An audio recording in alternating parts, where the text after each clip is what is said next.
We lost the ability to make vitamin C, but if you sequence our genes, you'll see that the whole pathway is still there, but the very last step that produces vitamin C is dead. The gene that does that catalysis does not produce anything. We have all these genes, olfactory receptor genes to help us smell, and they're dead too. If you look at your dog or your cat, they're always smelling. They have hundreds of genes. Each one of these genes detects a certain molecule. If you look at the human genome, we have lots of genes too, but half of them are dead because we don't function so much by smell. We function using our eyes and our ears, but we still show a remnant of our ancestry. And if you look at whales and dolphins, they have lots of olfactory receptor genes too, and every single one of them is dead, it's inactivated, because whales and dolphins cannot smell underwater. You can't, they use a different way of doing it. The next and last area I want to talk about is biogeography. This is a completely separate area of scientific inquiry that testifies to evolution. And this again was proposed by Darwin. This is the small island of Lord Howe, which is about 15 square kilometers between New Zealand and Australia. And Darwin looked at the life on these oceanic islands. These are islands which are formed from beneath the sea by volcanoes, sometimes coral reefs. And he noticed that the life on these oceanic islands was very different from the kinds of life you see on islands that used to be connected to continents, like Great Britain, for example, or New Zealand. In particular, we have a lack of endemic mammals, reptiles, amphibians, and freshwater fish. There's none of these on Lord Howe. But if you go to Great Britain or New Zealand, you'll find plenty of these things. So as Darwin said, well, if the Lord stocked all the islands with the creatures, why did he leave off mammals, reptiles, amphibians, and freshwater fish on these islands? Why aren't they there? That's a puzzle, which evolution can understand. One creationist answer is, well, those kinds of animals simply cannot thrive on these kinds of islands. Darwin answered that one. They'll thrive very well if you put them there. And here's an example of two kinds of animals that have basically taken over Hawaii, which is an oceanic archipelago. The Indian mongoose, which is a mammal, non-native, and the cane toad, which is amphibian, non-native. They've been introduced to these islands and have completely taken over. So it's not that the islands aren't good for these kinds of animals, they're just not there, at least naturally in the first place. What we do see are plants, birds, and insects. Lots of endemic plants, birds, and insects. Lord Howe, which is very small, 15 square kilometers, is full of them. Why do we see these and not these as native animals? Darwin's answer was, well, these things migrated there because plants, birds, and insects have a way to get to places from distant islands, and then evolve once they're on these islands, whereas mammals, reptiles, and amphibians cannot make it to those kinds of islands.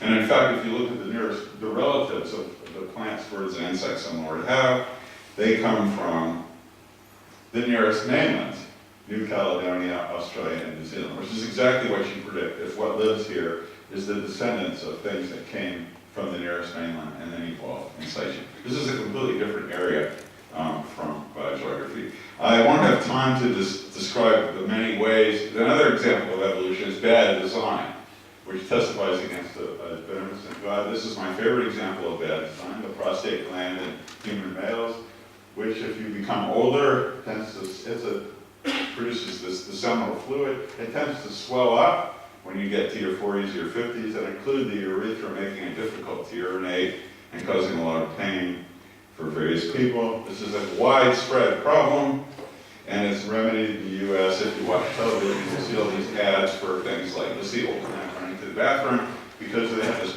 bad design problem. And how can you say that a God is beneficial if he has designed an organ prone to swelling around a tube that's collapsible? I mean, that's just bad design. But it makes evolutionary sense because this organ evolved from the walls of the urethra. There was no evolutionary choice in this design.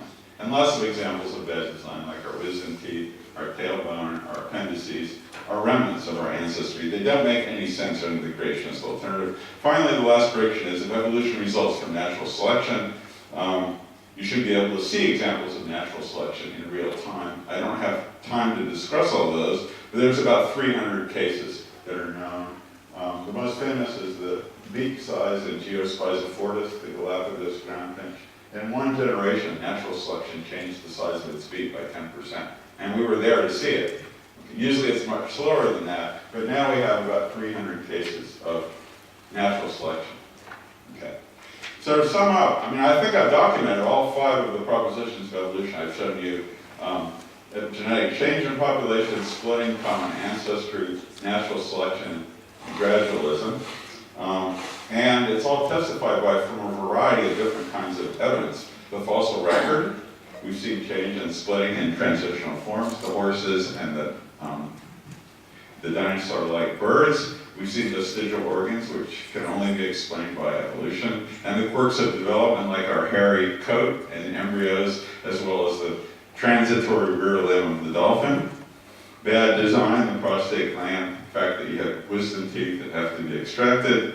Biogeography, a completely different area. The distribution of plants and animals can only be explained by evolution. And examples of natural selection in real time. These are all different areas of biology. Biogeography, morphology, genetics, paleontology, physiology, and they all come together to show the same thing, that we are descended from things that were very different from us in a predictable way. And that means that evolution is true. Okay? This is enough evidence to convince anybody who is not either perverse or religious, and those things might be synonymous in some cases, that evolution really is true in the scientific way that I've testified it's true. Now, does this mean evolution, that every fact can be interpreted as evolution? And the answer is no, because here's a list of a dozen, well, I don't know how many there are, but a dozen kinds of observations that could show evolution to be false. When I was in Warsaw 2 days ago, somebody asked me, well, is there anything that would convince you that evolution didn't occur? And here's a list of things that would convince me that evolution didn't occur. Fossils occurring in the wrong place, a mammal 300 million years ago. An adaptation in one species that's only good for another species, as if you had like teats on a pig that were only good for producing milk for a cat, for example. Natural selection cannot do that, and there's a list of other kinds of things. But nevertheless, we haven't found any of this. So what this means is that there are a million things that we could have seen that would make evolution false, but we haven't seen any of them. This further supports the idea that evolution is true. Okay, so I've given you all the evidence. I'll just take 2 minutes. I know I'm over a teeny bit, but I'll just... Since we have so much evidence from so many areas in favor of evolution, shouldn't everybody believe it? I mean, why do we accept atoms? Why do we accept germs like bacteria? Why is evolution rejected so widely, even by 40% of Polish people, and even more Americans? In America, the statistics are flat. This is over the past 30 years. These are the percentage of creationists, the percentage of people who believe in evolution, but that God did it, which is the Catholic view, and the scientific view of evolution, which you can see is not accepted so widely. And it just stays flat. This is the era of Steve Gould, of Richard Dawkins, of David Attenborough, of Carl Sagan. All the information is out there to teach you evolution. Why don't people accept it? Why is America here? And why is Poland down there? Sorry, Poland. I have to admit that Poland being so religious, I thought would be more creationist than America, but that's not the case.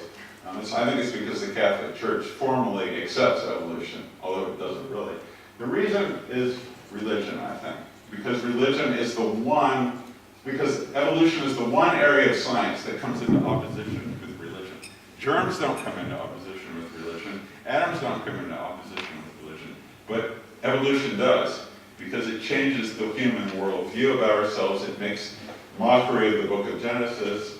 It tells us things about our morality that probably evolved. It shows that we're not very special compared to other organisms. We're only special because we have big brains. And people don't like that. It goes against religion, and therefore religion is a form of being blinkered that prevents you from accepting evolution. And the last slide I'll show is simply some documentation of this, in which I've taken 32 European countries, those same ones on the graph, and for each country, which represents one dot, I've plotted how religious its inhabitants are, from what percentage believe in God, from 0 to 100%, and then what percentage of its inhabitants accept evolution.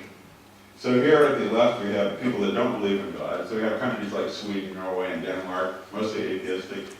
There's Turkey, which, over 90% of the people believe in God. And you can see right off the bat that there's a negative correlation between this. This is highly, if you do statistics, this is very significant. The more religious you are, the less likely you are to accept evolution. Okay, now there's several ways to interpret this, but I'll just tell you, because I don't have time to talk about it, that the most likely explanation is that people acquire their belief in God before they acquire the evidence for evolution. And once they believe in God, then they are sort of immunized. It's almost as if you get a shot in kindergarten that makes you resistant to evolution. There's the US again, second only to Turkey. This is very embarrassing for me to show this. And Poland, right there. So you're more religious than we are by a little bit, but you have a higher acceptance of evolution, but still you have a long way to go before you're up there with Finland, Denmark, Sweden, and Norway. So this negative correlation gives the answer to the question why I wrote this book and why it hasn't turned America around to become accepting evolution. It's because America is a very, very religious country, and it makes people impervious to evidence. Okay. And we can talk about that later if you want. This is just my little sort of atheistic add-on to what I wanted to be a biological lecture. And so at the end, I'll just say thank you very much.